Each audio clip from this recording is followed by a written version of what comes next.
السلام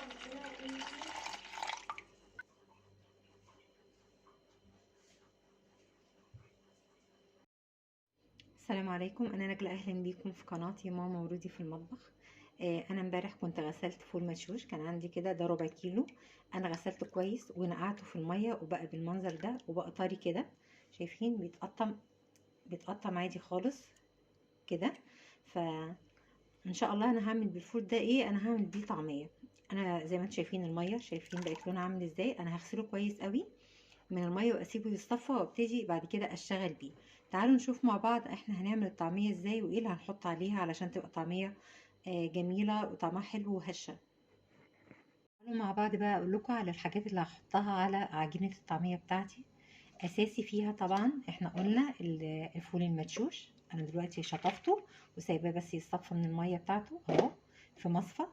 وايه تاني؟ انا عندي الكرات ده اهو. الكرات لما بنجيبه يا جماعه لازم نغسله كويس قوي من هنا كده لانه بيبقى فيه طين، لازم نغسله كويس قوي. دي حزمه كرات. هقطعها وهاخد من الخضره دي يعني ملو ايديا كده خضره علشان مش عايزاها تبقى خضره قوي. وفي نفس الوقت تدي طعم حلو وشكل حلو. وبصلايه زي ما انتم شايفين، بصلايه صغيره وثلاث فصوص ثوم. تمام. وعودين كزبره. دي الخضرة اللي هحطها على الفول المدشوش عشان اعمل بيها الطعمية. تعالوا هخلص كده تقطيع بس الحاجة واظبطها واوريها لكم. ورجعنا بقى مع بعض. ادي الفول بتاعي المدشوش زي ما انتم شايفين. دي الخضرة بتاعتي عبارة عن عن الكرات، حزمة كرات وعودين كزبرة. زي ما انتم شايفين دي كمية بولة مليانة كده زي ما انتم شايفين. هفضيها على الفول بتاعي. وثلاث فصوص ثوم وبصله صغيره زي ما انتم شايفين. تمام. هقلب كل الحاجات دي مع بعض وابتدي افرمها في الكبه بتاعتي في الخلاط. وهنشوف مع بعض هنعمل ايه. مش هحط ملح، مش هحط كمون، مش هحط اي حاجه خالص غير اني افرم بس الاول وبعدين مع بعض نشوف لو احتجت ميه. يعني عارفه سقسقه ميه، يعني معلقه ميه كده. كل ما احس ان هي مش بتفرم كويس. تمام. هنقلب مع بعض الكمية دي ونبتدي نفرم فيها.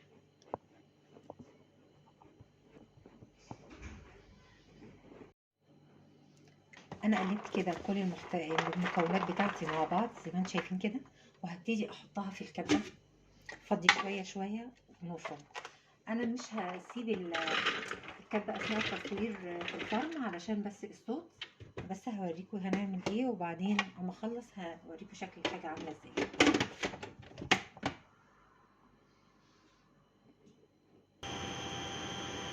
انا حاسه دلوقتي ان هي محتاجه شويه ميه، هبتدي احط لها معلقه. هوقف واجيب الاجناب دي كده علشان تتفرم معايا كويس من الجنب. الحتت اللي هي بتبقى من الجنب دي هقلب وافرمها تاني.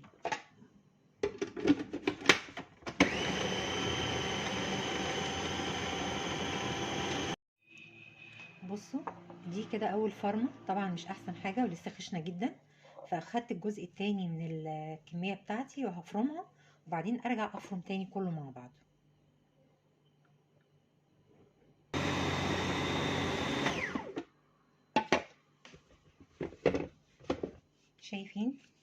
شايفين كده القوام بتاعها بقى عامل ازاي وبقت يعني مفرومه ازاي. انا لا لسه هفرم تاني فيها. شايفين شكلها اهو. كل شويه اقلب الجناب كده وانزلها لتحت وافرم تاني عفوا لغايه لما اخد النتيجه اللي انا عايزاها.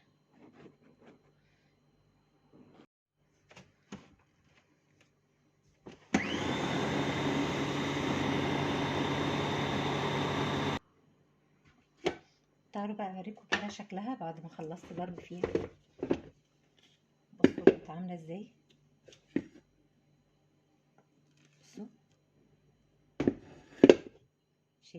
شايفين طريه ازاي. الفرمه دي كده حلوه، مش خشنه ابدا، يعني لطيفه حلوه. تمام. انا هعمل ايه تاني بقى؟ هكتفي بكده؟ لا مش هكتفي بكده. يعني انا هحط بقى قطعة تانية غير قطعة السكينة دي علشان تدخلي هوا، كأني بعمل كريم شانتيه وبدخل الهواء في العجينة. تقعد بقى ايه تلفلي بقى كده كأني بضرب كريم شانتيه لغاية لما نشوف هتدينا شكل عامل ازاي.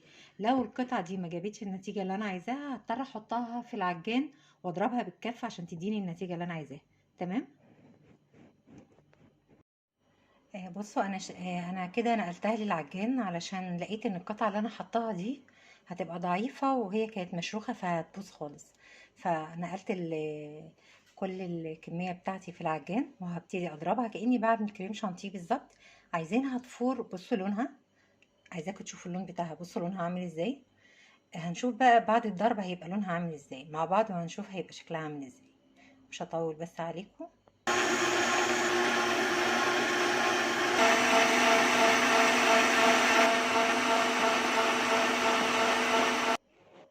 شايفين اللون بتاعها بقى عامل ازاي وقد ايه شكلها هش. انا هنزلها دلوقتي في الطبق وهوريكم هي قد ايه هشه.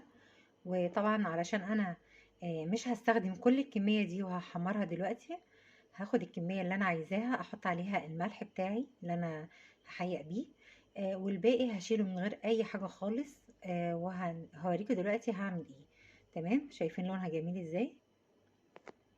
طبعا واخدين بالكم من اختلاف اللون عن اول ما بدأنا في الضرب. شايفين وانا بنزلها هشه ازاي كاني عامله كريم شانتيه بالظبط. هو ده بقى اللي هيخليها هشه ومش مكتومه. وزي ما انتم شايفين اللون بتاعها تحفه، لونها بقى حلو قوي كاننا جايبينها من المحل بالظبط. انا لما كنت اروح المطعم اقول للراجل انا عايزه العجينه عايزاها هشه، يعني ساعات بتبقى تحسي كده ان العجينه قدامه مش هشه كده ومكتومه. فكان اقول له لا انا عايزه عجينه هشه، فيخش يجيبها لي بقى ايه من جوه من عند المضرب، مكان ما بيضرب كده. هحط بس الحاجه ثانيه واحده رجعت لكم بقى بعد ما فضيتها في الطبق. بصوا سامعين، سامعين الهيشان ده، ده الهواء اللي دخل فيها. طبعا انا مش حاطه اي حاجه عليها غير الحاجات اللي وريتها لكم. تمام. ولا ملح ولا اي حاجه. فطبعا الكميه اللي انا هعملها دلوقتي هحمرها، هحط عليها ملح وهحط عليها شويه كزبره صغيرين. ده السمسم بتاعي. بصوا شويه كزبره، شويه قد ايه، هحط بس رشه منهم كده على العجينه اللي انا هستخدمها دلوقتي وهبتدي احمرها. وطبعا هحط الحدق بتاعي اللي انا محتاجه احيق بيه العجينه. باقي العجينه اللي انا هشيلها مش هحط عليه حاجه خالص. ممكن رشه كربوناتو، بصوا حاجه كده ما بين صوابعي على العجينه برضو اللي هستخدمها علشان ما تنفش مني او تتفتح مني. طبعا الميه برضو اللي كنا بنحطها اثناء ما احنا بنفرمها كان حوالي 3 معالق ميه مش اكتر من كده علشان برضو ما يبقاش فيها ميه كتير فتتفتح مني وانا بحمرها. تمام. انا هولع دلوقتي على الزيت وهبتدي ايه احمر وهوريكم شكلها هيبقى عامل ازاي بعد التحمير.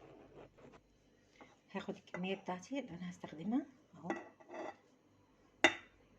هاخد قد الكميه اللي بجيبها من عند المطعم عشان ما تبقاش كتير. وانتوا عارفين الطعميه لما بتبرد برضو ما بتبقاش زي ما هي ايه سخنه. كلنا بنحبها طالعه كده من الزيت. تمام. ادي الكميه اللي هستخدمها اهو.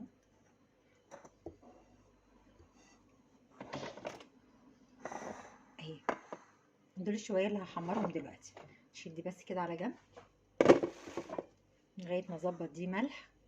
زي ما قلت لكم انا هحط شويه كزبره صغننين اهو مش كتير. هحط برضو كربونات حاجه بسيطه قوي قوي قوي يعني.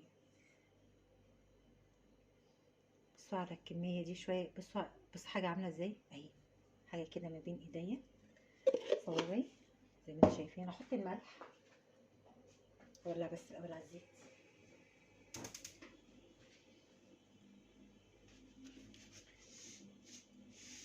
الملح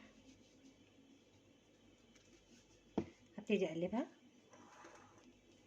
كلها كده. انا مش عايزه اقلب قوي علشان الهواء بتاعها ده هو اللي بيخليها بقى ايه جميله وهشه وحلوه اهو.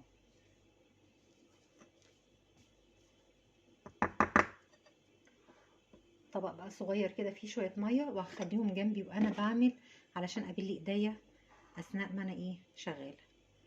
ثانيه واحده وهرجع لكم تاني.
مين فينا بقى ما بيحبش الطبق الرهيب الجميل التحفه ده؟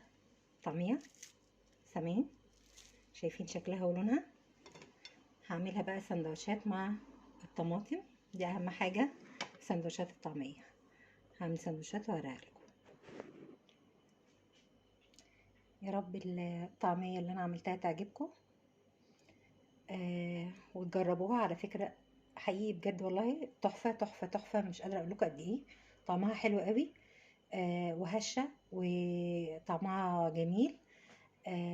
جربوا تعملوها في البيت وان شاء الله تعجبكم بنفس المقادير والحاجات اللي انا قلتها.